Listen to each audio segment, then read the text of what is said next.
biso nyonso tu tozongana mpona kosoutenir déjà magazine na biso Tolobela Congo oyo aye moko le président Tchani Mavinga.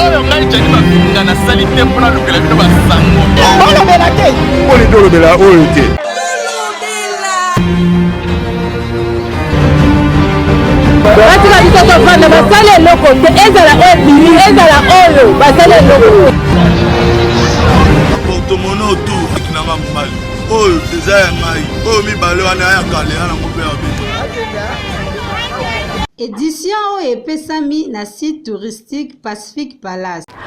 Bon week-end de pa balandi nyonso ya magazine Tolobela Congo na biso bino bayebozwi libaku ya kolanda biso na pokwa lelo. Tokofongola basango na biso na communication ya ministre ya communication et médias Patrick Muyaya oyo a déclaraki position ya MONUSCO maladroite ezalaki bongo na RFI. Ministre de la Communication et Médias Patrick Muyaya asalaki appel na MONUSCO na koloba ete bayeba na ko jouer jeu franc pe ko désigner mboka Rwanda lokola ba agresseur ya République démocratique du Congo. Po ba drone ya casque bleu ya ONU bayeba na ko trouver nyonso noir sur blanc. Na koloba ete ba troupe rwandaise nde bayebi bongo na convaincre mabele ya République démocratique du Congo. Porte-parole ya gouvernement azali ko espérer que ba bourde kozala vide pe nyonso ezala corriger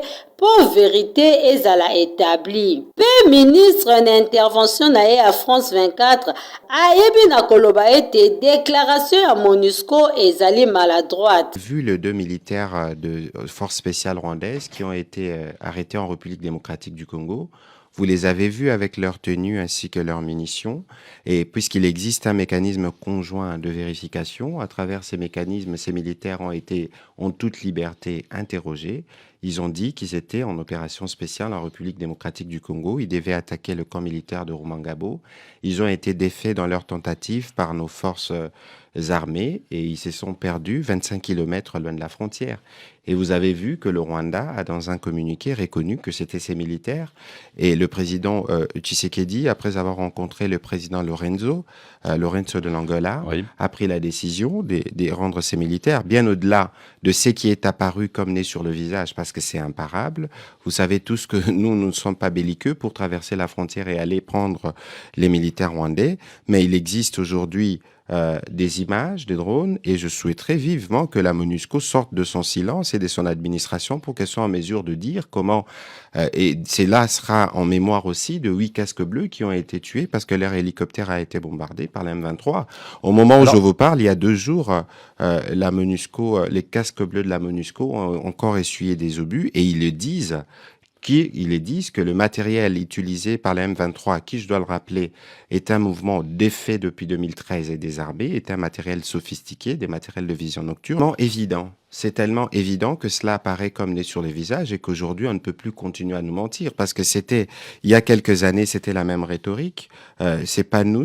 mais après qu'on regarde sur le terrain, les faits attestent du contraire et tout le monde le sait. Et la MONUSCO, j'espère qu'elle pourra s'exprimer de manière claire à ces sujets pour que tout le monde puisse en être édifié. C'était une déclaration maladroite. J'espère que madame la représentante du secrétaire général des Nations Unies les dira dans le jour qui vient. Parce que le numéro 2 de la force commandeur de la MONUSCO avait déclaré le jour où on célébrait les casques bleus qui avaient des matériels sophistiqués qui étaient utilisés par l'M23. Je peux comprendre qu'ils se disent que c'est pas eux à Kinshasa qui doivent le dire. Il y a une commission d'experts qui est commission des sanctions, qui doit faire rapport au Conseil de sécurité. Tout ça est bien long. Et je comprends pourquoi dans les années antérieures, il y avait toujours cette colère de la population vis-à-vis de la MONUSCO qui ne se montre pas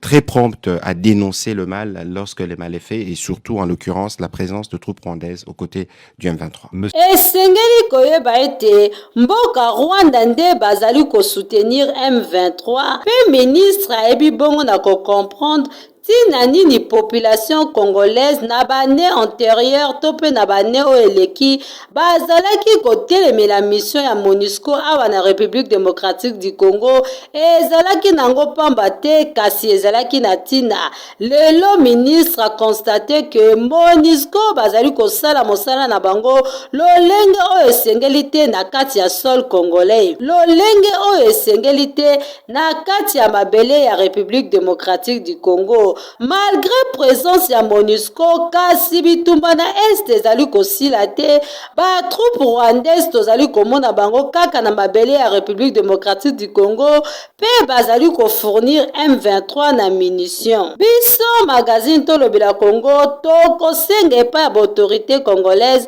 bayeba na kotala likambo oyo pe kolandela yango na lolenge oyo esengeli po bakongolais bazali déterminé pe balobi parti moko te ya est ya République démocratique du Congo ekokende ya ofele bakongolais baza déterminé bakotelema pe bakobunda mpo na ekolo na bango po mabele ezali sacré biso tokolobela Congo. Na mayema tali situation sécuritaire ya est ya République démocratique du Congo, porte-parole ya gouvernement militaire ayebaki bongo na ko démentir masolo ya mabe ezalaki kotambola pona ba deux soldats o bakufaki na front. Tolanda reportage ya Grace Bunda. Le porte-parole ya opération Sokola de Kuna na Nord Kivu, précisément, le colonel Guillaume Nchike Kaoko a précisé pe alobeli ayebi ko démentir makambo o euti kotambola nungu ya information o to benga kana français fake news oyo etambolaki l'autre fois sur capturation ou soit élimination il y a deux soldats FRDC par M23 na communiqué na alobaki boye selon makambo esalamaki mikolo eleki po na bato mibale bakufaki ezalaki nango ba soldats ya FRDC te l'armée régulière kasi ezalaki nde bato oyo bazalaki non identifié entre autres deux motards moko azali identifié selon bango moko mosusu azali identifié te selon communiqué na ekaka amartelaki na koloba ete ezalaki nango oyo bato bazali kokanisa te d'une manière que ba M23 bakangaki ba soldats to pe bakangaki l'armée congolaise na embuscade pe babomi mibale eza bongo te alobi ete ezalaki na butu bamoni bato mibale baza koleka na moto pe babomi bango bakufi babeti bango masasi après baye kotala boye ezalaki nango bato bazalaki en uniforme ya FARDC kasi en réalité eza nango bato ya FARDC te alobaki lisusu boye ezali pe baza ko reconnaître que quelque part eza na ba mouvement moko boye groupe armé o bazali non identifié baza kotembola manduki pe bazo sala face contre rébellion à M23 oyo ezalaka bongo soutenir l'armée rwandaise pe abekaki kotalisa pe alobaki lisusu population ezala kimia etungisama te na ba fausse information oyo ezali koleka ba personne oyo bakufaki bazalaki non identifié mais sika oyo mibale na bango nyonso bakufi moko azalaki identifié pe mosusu atikali ba identifié ye bayeba soki aza nani to pe oyo bato baza koloba ezi ya solo to pe ya lokuta mais selon les informations ezali en possession ya bango eza nango oyo bato baza koloba te eza fake news tozala calme tobatela kimia kala mingi te RDC ekozala kimia bakote wana ekozonga na esengo biso pe magazine Tolobela Congo na biso tokoloba pe tokopesa toli na bandeko nyonso bamesana kosala fake news mpo na koimpute pe kolobaka mabe ya FRDC ntango nyonso bandeko botika makambo wana mpo na eza nango kitoko te ezosala nde esengo na ngambo banguna kasi na ngambo ya armée régulière te ezali esengo na biso te, ezali esengo ya population congolaise te, ni ya population Nord Kivu o bazali konyoka matango iso pe ntango so boyoka kaka armée moto te la kufaki ba militaire bazaki ya kokufa or keza nango bongo te. Botika comportement wana ezela malamu te, eza d'une manière ko soutenir ba rebelle oyoyo Oto yebi, cohésion nationale, ezosenga ko soutenir l'armée congolaise et non les ennemis à l'armée congolaise au baza ko semer terreur et hostilité na ba partie à est de la République démocratique du Congo. Tolobi pe to kolobaka kabiso magazine to bela Congo pour la vérité. Yango nde mbongwana ya mokili. Totikali kaka na basango ya Est ya République démocratique du Congo esengeli koyeba ete ba députés nationaux ya Nord Kivu bayebaki bongo na kopesa ba vivre pona ko soutenir FARDC. Tolanda élément ya Grâce Bunda. Likambo esali esengo na miso baimboka ba Congolais pe na matoi na bango koka ete 48 députés nationaux oyo ya province Nord Kivu basangani lokola moto moko pona ko soutenir ba FARDC kula na front wapi bazalaki pe bayaki kopesa ba vivre pona ba soldat bazala toujours nzoto kolongonio babunda batelema na monguna en bonne santé. Wesenga ba ete le député national Hubert Furuguta azalaki bongo na bakondi FARDC kuna na Nord Kivu pona kopesa ba vivre pe kosala symbole ya ba don oyo bon bapesaki na ba FARDC. Oyo sengeli pe balisusu ezali ete bapesaki bongo 8 camion ya marque Fizo pe basaki ya loso babiskuit mai ya komela pe farine ya maïs na mungwa na baboîte de conserve oyo ezalaki bongo immobilisé kuna na parking ya gouvernorat ya Nord Kivu. Na présence ya bato nyonso pe ya bakondi FARDC ya gouvernorat bazalaki satisfait na ndenge kosakana te, basepelaki pe le gouverneur militaire le commandant ya opération provinciale azalaki wana. Selon l'agence congolaise de presse, réception oyo esalaki esengo po ezalaki réception moko ya appui na ba FARDC pe elakisaki signe ya patriotisme oyo ba député baza nango pe baza kosala pona ko soutenir toujours l'armée congolaise kuna na front esika bazali. Basalaki makambo kitoko ezalaki na ndenge moko malamba bénéficiaki biloko malonga pe ekokomela bango kala mingi te kwa na front pona bazala nzuto kolongonio. Kasi biso pe magazine to bela Congo ensemble na population congolaise to pesi bino longo na ba député to sepe na acte oyo bosali ezali kamba malamu bolemba te pona soutien à part militaire politique moral et senga pe soutien sanitaire oyo ezalaka bongo au travers ba vivre pe biloko mususu pona bato bazala toujours apte na bisika oyo bazali pona moral ekweya te bendele pe ekweya te RDC elonga pe ekolonga kaka balkanisation ekotika ko simba ta mokolo moko te.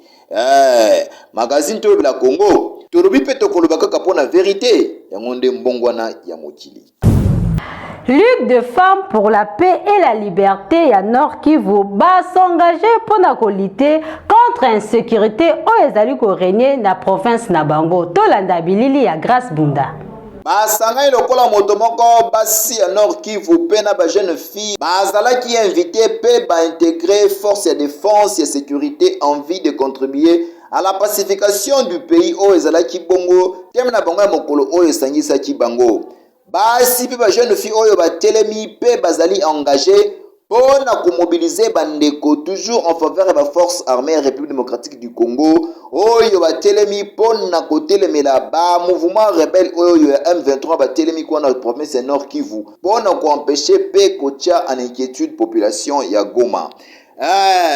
Bazalaki bango moko te basangana ki bongo Ligue des femmes pour la paix et la liberté Wildep F na Nkuse en partenariat na man engagé et Living Peace oyo ba bengi ba jeune fille ba jeune femme na ba maman en général ba intégrer mon mouvement nyonso oyo ba kosala pona batelemela ba force ya mabe oyo bazo semba hostilité katina République démocratique du Congo particulièrement na coin ya Nord Kivu. Tokopesa bino longo na pe tokoloba bokende liboso bolemba te bozala toujours ngui botelema pona défense nationale et bengami pona moto nyonso ezoki pe ekolo te parti politique te confession religieuse te papa to mwana mama to leki yaya te eza pona moto nyonso constitution de la république epesa moto nyonso ndingise ya kobute d'ailleurs moto nyonso oyo akoluka aseme trouble to pe a semé inquiétude na population congolaise, moto nyonso aza na droit ya kobenga na ye pe ya koinquiéter ye. Likanisi oyo ezali malamu bo continuer pe tokosenga na bakambi ya mboka batala bango liso batika bango te ba soutenir bango parce que initiative oyo yo ba mama oyo bazwi eza malamu surtout pour na défense commune pour na intérêt commun eza malamu eza eloko ko appuyer bo simba bango na batoli na moral na mabondeli pe na situation financière oyo ekoti kosala mwa mbilinga mpona bakende liboso. Magazine to bela Congo tolobi pe tokoloba kaka mpona vérité yango nde mbongwana ya mokili.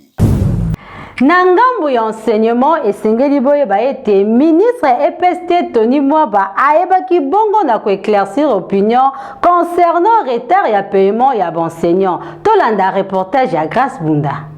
Votre Excellence, le ministre de l'enseignement primaire, secondaire et technique, Oyoyo Tony Mwaba, a yebi éclaircir population congolaise dans son ensemble, précisément enseignement école primaire, pe ba formation mosusu, baye baete na tina ya nungu oyo utaki koleka l'autre fois. Sur les retards, il y a un paiement, il y a ba enseignant na kati entendu ya République démocratique du Congo. Oyo ayebaki kotalisa population pe alobaki depuis kuna esika zwami na mboka ya Kindu précisément na ville ya Maniema. Alobaki boye selon ye ministère a se limité kaka na ko établir ba liste ya ba enseignants pona kotinda na ba service oyo esengeli kosala mosala ya kofuta ba enseignants. Ezalaka nango compétence ya ministère ya EPSTT pona kofuta ba enseignant ndenge bato balobaka mingi na kati ya République démocratique du Congo. Ezalaka compétence ya ba ministère mosusu tope ba atité oyoyo esengela pona kofuta ba enseignant na ndenge elongo bani. Bango na ministère basalaka kaka mosala ya ko établir ba liste pe kosala oyo kocha makambo nyonso en ordre pona ba enseignant bazala en ordre pona kotina ba acquis des droits pona kosala mosala ya paiement ya ba enseignant. Alobaki lisusu boye mosala ya kofuta ba enseignant esalamaka na ministère ya budget pe ya finance pe kendaka na ba banque o baza ba opérateur pona ko recruter pe kosala mosala esengeli ya kofuta ba enseignant pe eza nango compétence ya ministère te ya enseignement kofuta ba enseignant na kati ya république na o esengeli boye ba ete kofuta ba enseignant ezalaka nango compétence ya ministère ya enseignement te oyo le ministre Tony Mwaba amekaki koloba pe ko déclarer pona komeka mpe ko se faire laver na ba imputation oyo pe makambo to kosala mambilinga na kombo na ye pona retard ya ba enseignant na kati ya République démocratique du Congo. Biso pe magazine to bela Congo toza kopesa tolipe koloba ete population congolaise pe ba enseignant bozalaka kimia tsoki boyoki likambo moko esalami retard ya un paiement na bino ba enseignant bokendaka na lombango te bolokaka na ko identifier origine ya problème pona koloba pe pona koloba makambo esengeli na ndenge ya malamu. Olie bo imputaka pe bolobaka n'importe quoi esalaka malamu te bino nde bosalaka biso po tozala bien éduqué bino nde bozalaka na souci ya kopesa biso mate ya pona komesa biso bato lobi bozalaka na kimia tongo nyonso situation ya boye esalamaka bokendaka pe mbongo na ba grève te pona tongo bokendaka na grève esalaka pasi na motema. Quand dit-on Antoine Gizenga, les enseignants pe enseignement ezali histoire ya passion et non histoire ya ko rendre ba compte topé ko luka salaire na kati na bato. Tolobi te pona ko flatter bino kasi tolobi nde pona ko pesa bino motivation ba ete enseignement branche o bino bopona pona ko éduquer population ezali eloko ya passion ya bolingo ya nation kasi ezali te bo salaka d'une manière ou d'une autre ko luka toujours comme makaba situation na grève pona ko tia bana na pasi pe ko bouger calendrier scolaire. Biso magazine to bela Congo tolobi pe to koloba kaka pona vérité yango nde mbongwana ya mokili. Baimboka ya commune ya Kasavubu bazali kotuna eske kin bopeto ezalaka kaka to ekufa po bosoto oyo komi na commune fo bolukila ngo kombo bolanda elemo ya magazine to lobela Congo na biso.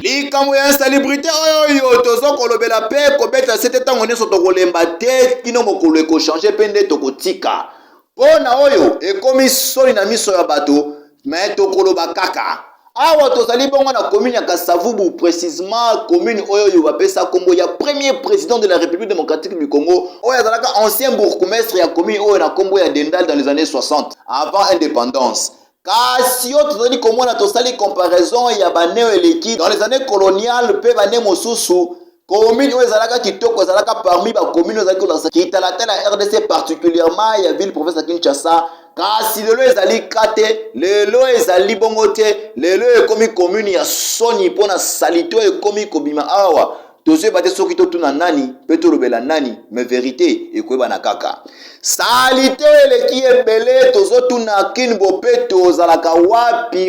wapi tala Kasavubu ndenge ekomi Kasavubu ekomi kolumba solo, Kasavubu ekomi bisika nyonso poubelle, Kasavubu ekomi bisika nyonso kanivo nyonso ekomi boucher esika kobwaka eloko oyebi te. Kasi biso mpe tozotuna ezali problème ya gouvernement central to provincial. Le gouverneur Gentini Ngobila tala bourgmestre Kasavubu malamu pona makambo za kosalama awa ezopesa lokumu na yo te azokisa kini bopeto soni pona ata eloko moko te malonga awa ezali ya sini ya kina bopeto. Kini bopeto sembo na tamongo te na Kasavubu soni na soni, solo na solo, pasi na pasi, population azovivre kaka na salite yango zobe na malaria pe typhoïde tango nyonso epa ya population no ya Kasavubu. Epa ya population no ya Kasavubu gouverneur Gentini Ngobila fongola miso tala ba bourgmestre na yo beta sete il s'agit à révoquer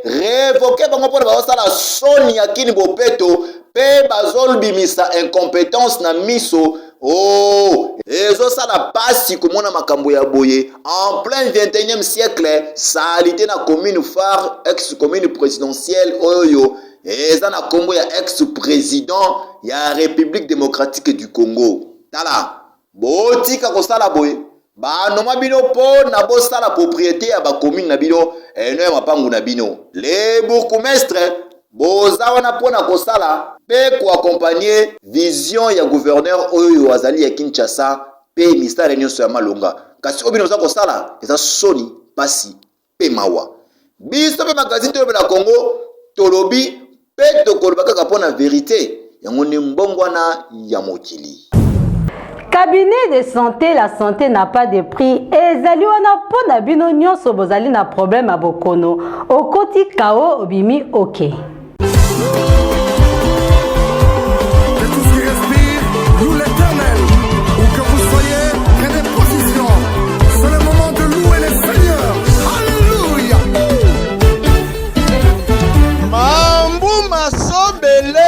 Tunanga nini yo moto oyo otelenganaka yo moto oyo obela babokono ya ndenge na ndenge otambola na bahopito ya ville province ya Kinshasa batindika okutu libanda ya mboka mpona kozwa basoin approprié esimba nango te boyokanga na yeli bino solution ya solosolo la santé n'a pas de prix epa yeboko les grands maîtres spirituels oyo azali kosala mosala kitoko na ndenga kosakana te na yo moto osalaka commerce ezali kokende liboso te mosala ezali kosimba te yo oyo mbongo ekima yo dollar ekomela o problème maître spirituel azali wana mpona kosunga bino na baproblème nyonso onga nazwaka libala malonga te ongai mobali abengananga na ndako ongai kutu basi bapusana penepene na nga te ngai kutu nzoto esimbaka nango te. En tout cas oyo eza témoignage ya oyo ngai na remarke na kati ya nzoto na ngai banda na epa na yo avant nakoma epa na yo natamboli ba église ya Congo natamboli na église ya partout na Kisasa oyo mobimba nazwi litomba moko te bakopesa baprophétie boye baprophétie eza kaka ya koencourage yo oh non tomoni boye tomoni oboti basi mibali baza na bana ebele na libumu tomoni donc baprophétie moko boye kaka ezopesa ka courage mais mpo omona yango boye na physiquement ozomona yango te. Ngai ndenge naza boye nazalaki na problème grave na nzoto na ngai ya mobali ekotaki na kati ya na kati ekomi lokola mwana 12 ans. Donc mai na ngai mobali nyonso esilai kobeba nakina na bahôpital ya lolenge na lolenge hôpital traditionnel na tamboli na Kisasa mobimba oyo bao nyonso balekaka na ba-TV bao nyonso bato bamonaka na ba-TV na tamboli mbongo esili ngai na yebisi yo mais natamboli nazwi eyano te me naye kokutana na yo ozwi nga en charge obandi kotraite ngai traitement na yo en tout cas nazwi eyano nzoto na ngai ezongi lolenge nzambe akelaki ngai na age na ngai 40 ans donc c'est-à-dire mai oyo ya ngai ya mobali ebebaki nyonso esili kozonga nalongi nzambe na asaleli ngai bikamusi baleki mpenza banzambe nyonso oyo ngai nakutanaki nango na kisasa basaleli ngai te mais maladi na ngai ezalaki maladi moko ya maboko ya bato ya mitema mabe babebisaki ngai sans le savoir donc babebisaka motema mabe ngai na misu mibale nazali komona te mais yo ya nzambe oza na misu ya nzambe osili komona bisika babombaki ngai na se ya libanga na minute oyo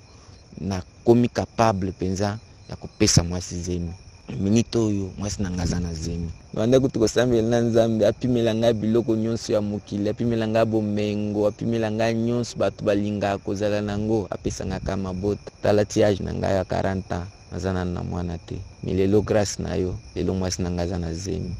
aza na zemi vraiment naza na esengo mingi mpo na yo mosala osaleli ngai nazo réussite bambongo na ngai esili kobeba babisika ebele baeglize oyo ebika baeglize ya lelo ekomaka mbongo mais yo nde sukisa yo nde mpwila mambo yo nde tolobaka ke nzambe nde alalaka nde epa na yo donc yo nde osololaka na nzambe mpo epa na yo nde nazwi eyano sikoyo nakoloba nini nakoloba yo nde osololaka na nzambe yo nde olalaka na nzambe yo nde oyeba elongo ya nzambe maître eyo eloko oyo ezolekela nga fora oza na esengo mingi na motema na ngai na mwasi na ngai toza kosepela mingi tocholami mingi na nyonso osali yo eshiwaka te yo toujours réussite na réussite yango nazwi eloko na banda koluka tindaki na sa moyo mpo obikisa bato lenge obikisi ngai bikisa mpe bamosusu papa na ngai soki yo otiki tala bavanturier oyo balie biso bambongo lolenge na lolenge na baoyo ya eglize na baoyo ya bahôpital ya mwindo bahôpital ya bamindele nyonso balie biso bambongo basisi biso bambongo tozwi eyano te me pa na lokolo pese eyano boye mpo oyo na banda koluka nazwi eleki bamillion eleki parceke na mokili ata soki oza na mbongo ebele me soki ozangi bana en tout cas mbongo na eza na litomba ta yo ozongisi nga ndenge nzambe asalaki ngai merci beaucoup. Agent ya magazine Tolobela Congo na biso souhaité heureux anniversaire et pas à Joyce Kiese, la fille de sa mère. Happy birthday to you. Happy birthday to you. Happy birthday. Happy birthday. Happy birthday to you.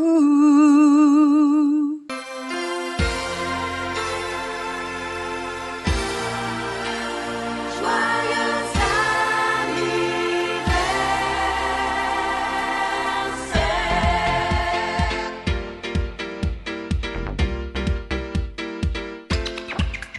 Joyeux anniversaire.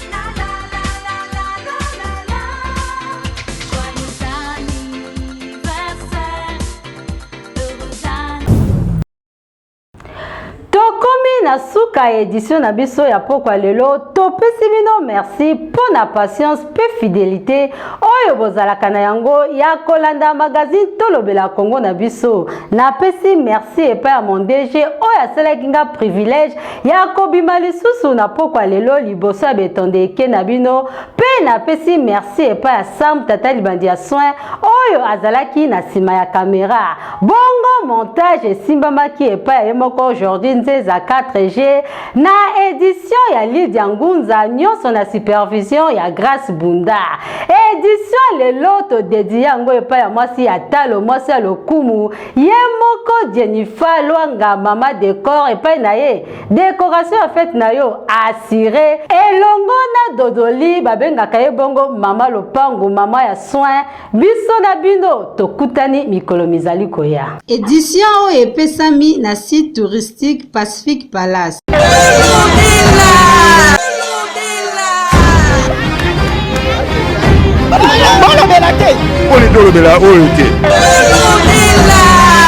Ni oyo ngai jani bafinga na sali te mpona lukela bino basango